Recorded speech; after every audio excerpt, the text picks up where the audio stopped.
welcome. It's Sarah Jane Naylor here. As you know, I'm a career and life transformation, I can't even say it, career and life transformation strategist.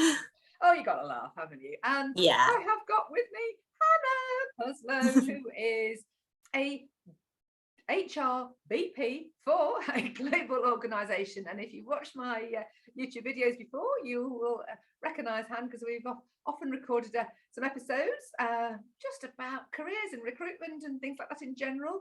But today, as we are recording, it's International Women's Day, so we're going to talk women. Anyway, welcome, Hannah. Thank you for joining us. No, thank you for having me again. It's definitely been a while, but yeah, as you said, we did a couple of fab sessions over the last couple of years.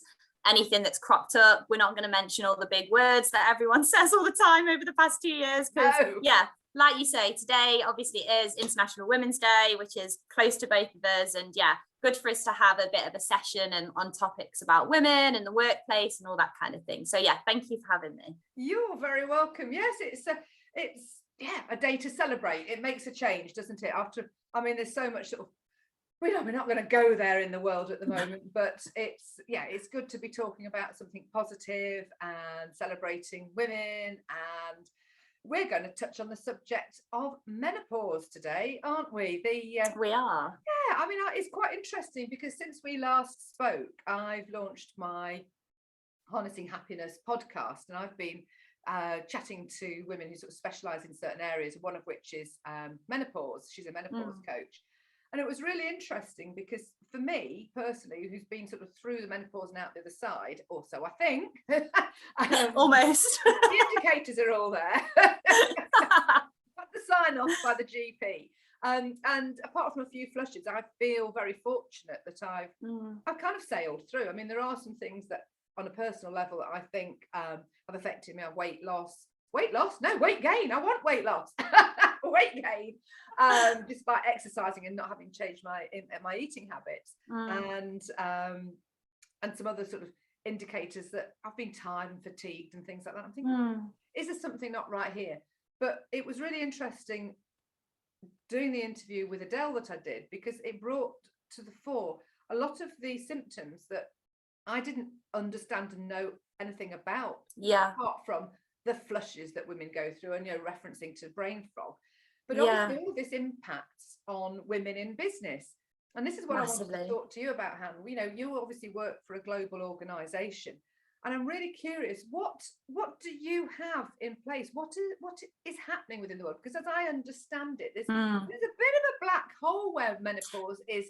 And obviously, as I said myself, I didn't really understand most of the symptoms not most of them, a lot of symptoms, and perimenopause, menopause, postmenopause, all of that. But how do you, as a business, how do you work?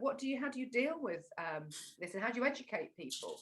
It's a really good question, Sarah. And I think, from where I am at the moment, it's all things that we will be looking to probably build into our well-being aspects and policies and things like that, and family friendly as well, right? Because it all ties into that kind of thing from that female aspect. And I think, as you said, you put it perfectly, it's a bit of a black hole. But what I've started to see over the last 6 to 12 months is not only at our organisation, we think about well-being as a whole, but thinking about menopause and women in the workplace in general. It's sorry, I've got Frank here, and he's decided to be a pain. I think we perhaps ought to introduce Frank. I know. Is he available? He's available. He's a little devil. Let's have an interlude. Let's have a Frank interlude. Here he is. He wants it on the action. Oh, that's what you wanted. Frank. You wanted to sit right here. He's a little star, aren't you, Frank? I'm not going to go through the menopause. No, he's all right. Have pause. Off you go. Being a pain, trying to get the toys out. Anyway, so as I was saying, it's been a real common theme that I've been seeing across my other HR networks outside of my organisation, other people that I've connected with who are in similar positions to me or have been in the past. And they're doing a lot about menopause in the workplace. Some organisations are implementing policies to support females around that, whether it's like altering the time, maybe certain days that they're working, if they're feeling that, their mind's not in the best place for it because they've got other things going on, allowing that time off for them to go and investigate things, have those appointments with their GPs and things like that. And also you have a lot of things like EAPs within your organizations to support employees with mental health side of things. And the menopause can have a massive impact on that, right? Because it's another change in the body. And I think as females, menopause, we're all going to get there, we're going to reach it, but it's just another thing we almost go through in our life, which hasn't always been recognized by workplaces. So, it's little things, isn't it, that we go through, even your time of the month. That's not, some people really struggle, and there's real medical diagnosis around those kind of things, which make it really hard for some females, and it's not always recognized. Childbirth in itself, whether that's your own, or you're adopting, or you're fostering, or you're going through those things, we've had to adapt. So I think seeing more coming out around the menopause and support that's available, not only is it helping females in the workplace, but it's also helping organizations and themselves. The more these things are developed, to go, actually, we need to start implementing this, we need to start having conversations. And I think that's where it starts. I think it's an open forum where you get those, you get women together, you get the females on a call, and we have a chat. What is it you need? What support could you do with from an employer perspective to feel comfortable to raise these questions, to ask for support, to know where to go, and have a bit of a round table discussion on it. I think that's always a good starting point. And off the back of that, you can then go away and look at what other places are doing. I mean, in my world with the HR side of things, it's, the CIPD are releasing a lot of stuff on this more recently, on how we manage it and how we support people. So I think it's something that over time is only going to grow. And I think give it a year, 2 years, it will be a common practice and theme within organizations that they mention this. It's not something that people shy away from, as we know people do sometimes in the past, whether that's the individual wanting to talk about it, or how they feel their manager or people in the organization might react to them bringing that subject up. But it's really interesting. And I was looking at some stats earlier today, and I couldn't believe it, so I can believe this, that women make up nearly half of the UK's workforce. I absolutely believe that. But I didn't know that around 900,000 females have quit their jobs because of the menopause. This is what I was going to raise. Yeah, this is exactly. And I read that earlier, and I just thought, oh my gosh, it's crazy, And they say people often struggle with their menopause symptoms in the workplace. So a lot of bigger organizations, and I saw this through the Wellbeing of Women, which is quite an interesting, site and forum to look at. But that's why they're calling on employers to sign the Menopause Workplace Pledge and take positive action to make sure everyone going through it is supported. And I think that's the key, everyone and support. So it's one of those things, isn't it? And I think, it's not new. It's that's the crazy thing about it sometimes. And as you were saying, it's not always the telltale signs that people are experiencing with the flushes and the sleepless nights once you start going and things. I remember having that with my mum, though. There was a time when we'd be out shopping and she'd be lucky if she could be out an hour, because she'd feel it coming on, she'd feel a flush, she'd get hot, but then she'd also get really anxious and worried about it. So it's a really tough part of life to manage, I think. And the more we can do, we can support. So the thing is, knowledge and wisdom is power, as long as it's power handled in the right way. Exactly. And you're absolutely right. Raising that level of awareness across the business, and it can affect people's mental health. And as you just said about the amount of women leaving businesses, so there's this level of retention. You've got valuable employees within organizations that, and I mentioned Adele earlier on, who I recorded a Harnessing Happiness podcast with, and she left corporate because there wasn't the support there. Yes, she had private health. Yes, she had available to her sort of support, not support, but she was able to use the private health that she had as part of her corporate package, because she got quite a senior role within corporate. But that was it. There wasn't that understanding, I think, is what she alluded to, that there wasn't understanding of within the business of what she was going through and all the trials and tribulations, because obviously that impacts on your ability to work. It's not that you can't work, but you just need some sort of understanding, some compassion, some space, rather than feeling under pressure. But if you're not getting that, you're not getting anybody that you can talk to.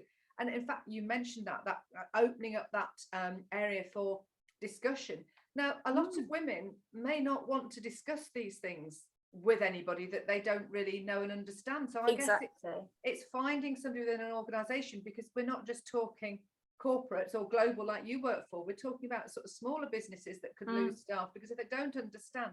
And working in recruitment as I do, I hear on a regular basis, and I still do, sort of horror stories of how employers treat employees and how team leaders, and how it's just horrible. It is, and I think one of the biggest things that can impact when you're going through anything in your life, it can almost multiply it tenfold if you're stressed. So if you're stressed in a situation, you're already experiencing these symptoms that are leading to menopause, or you're going through it, but then you've got the additional stress added to that of the workplace and not knowing how to raise it or who to go to or where to get support from, it can make those symptoms worse. And, that can lead on to other things. We all know how stress can impact things, and it's stressful enough itself, right? Going through menopause sometimes. And it's, for some people, they might breeze through it, but for others, it's completely different. And I think that's why, like you say, not everyone's open to discussing it, but I think sometimes you hold that open forum. It can sometimes take one person to be brave enough to share something. No one else might share at that time, but then at least they feel,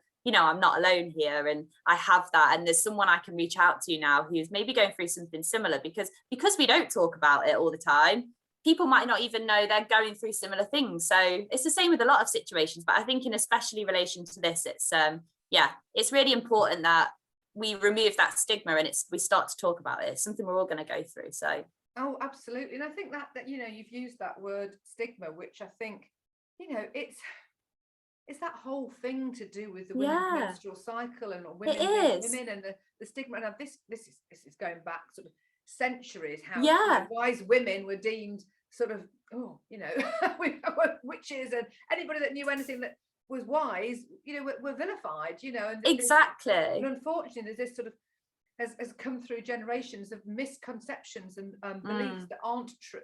And it's, I'm saying we're not like that now, but there's threads of stuff that go back centuries in all sort of areas absolutely of life to do with all nature of things. But it's absolutely. Education, it's helping people and educating people and bringing people into that conversation that perhaps would stand away from it. People, I say people, women will talk about it. Women tend to be more open than men. But I think it's really important that men are involved in these conversations. I'm very much of an open person. You can ask me anything and I'll probably tell you everything.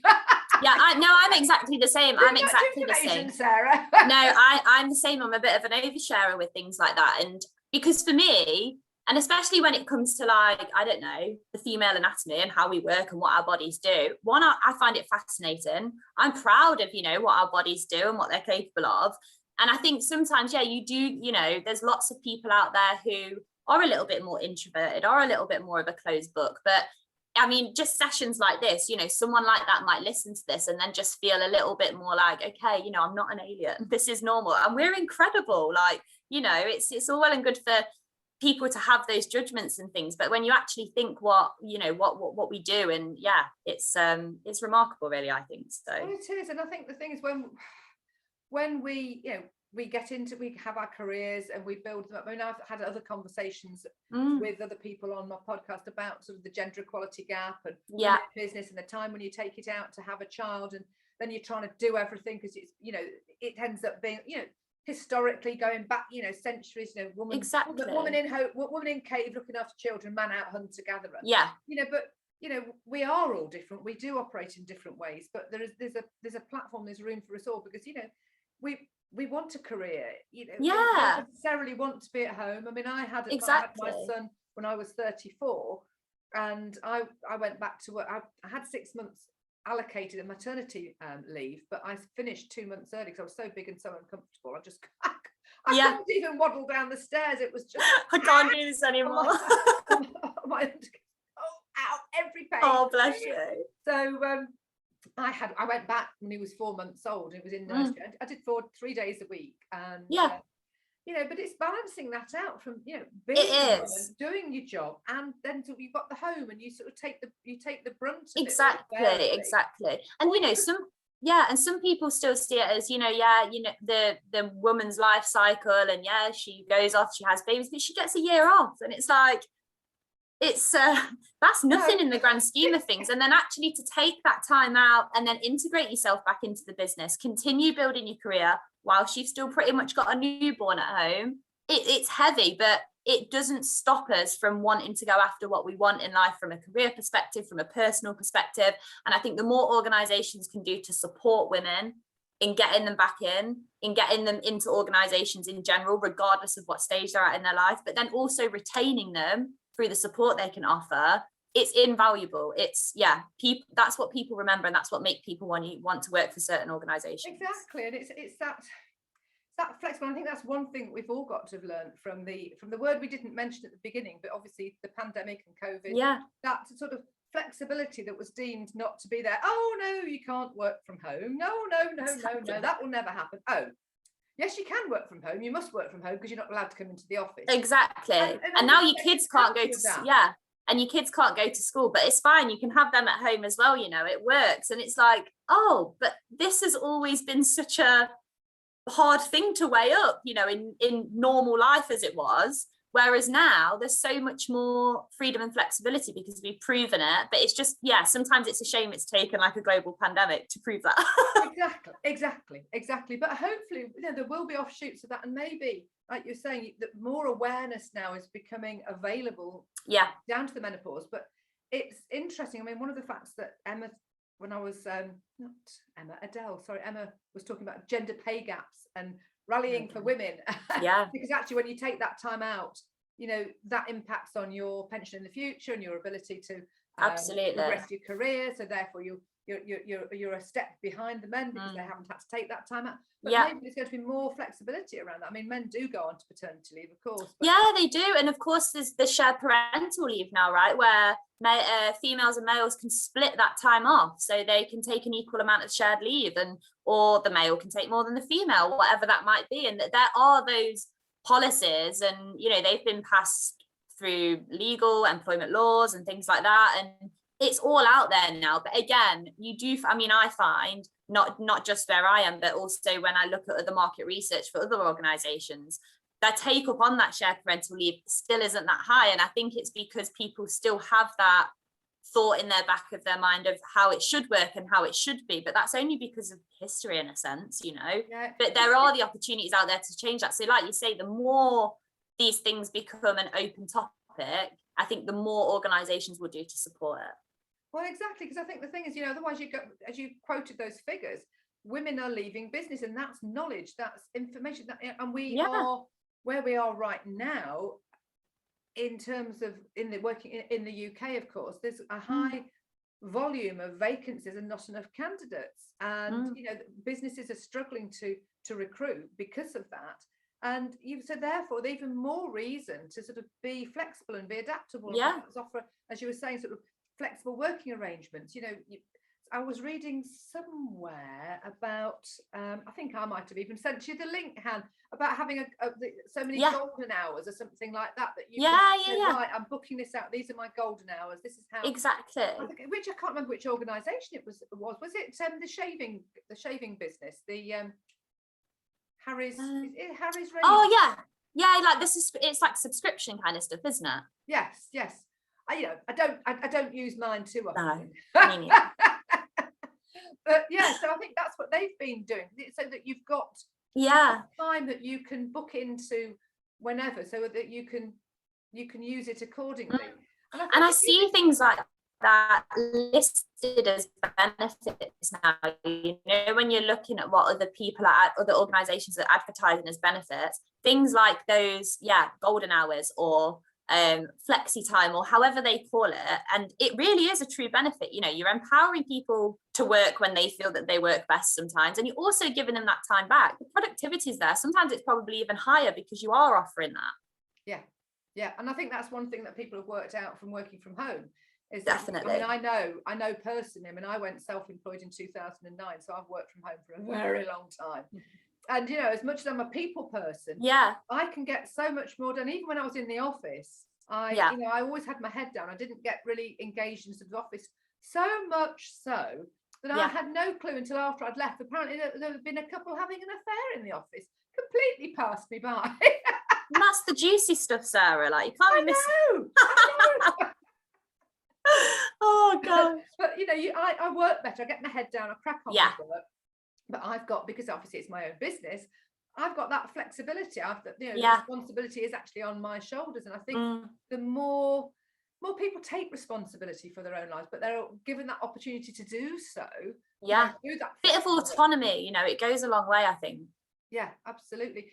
But I mean, as I say, bringing it back round to the menopause as it is, I mean, I don't understand why there has not been the information of being available for years. Apart from, I guess it's all these taboo, like I said before, subject matter, and more people becoming more open. And I think maybe that's because of social media, and people do share, people do discuss things, topics do become available.